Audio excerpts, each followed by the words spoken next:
Hello students, today we are going to study about the trigonometrical ratios. To understand the concept of trigonometrical ratios, we need to learn the basic concept of right angle triangle.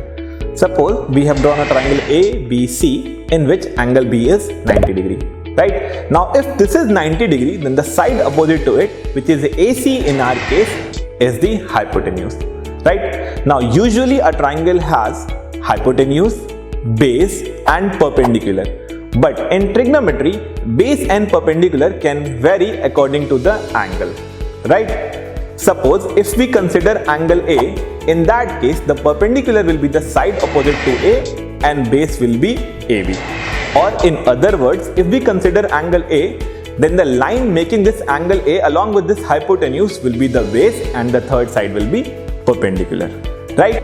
Now, if instead of angle A, if we consider angle C, in that case, this BC will be the base and the third side will be perpendicular, right? Now, let's consider the ratios.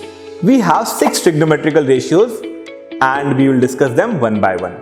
If we are considering angle A, then the first ratio will be sine of angle A, or it can be written as sine A.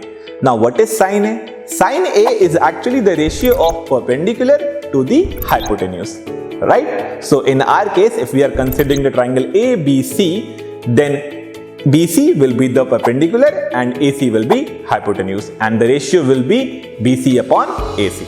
Then the next ratio is cosine. So in our case, we have considered the angle A, and so cos of angle A or cosine of angle A. Cosine of angle A will be the ratio of base to the hypotenuse, and so in our case, it will be the ratio of AB is to AC, and so cos A will be AB upon AC, right? Next angle is tan of angle A.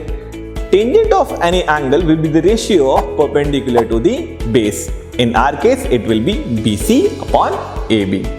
Then the next one is cot of angle A. Cot is the ratio of base to the perpendicular, exactly opposite of or the reciprocal of tan A. So it would be base upon perpendicular, and in our case it will be AB upon BC.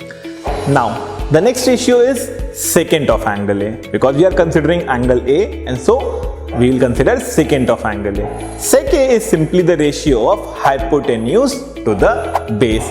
In our case it will be AC upon AB, right? And the last ratio is cosec of angle A or cosecant of angle A. This is the ratio of hypotenuse to the perpendicular, and so in our case it will be AC upon AB. Now you will see this cosec A is actually the reciprocal of sine of angle A, right? Now let's do a quick revision. Sine is actually the reciprocal of cosec and vice versa. Sec is the reciprocal of cos and vice versa, and tan is reciprocal of cot and vice versa.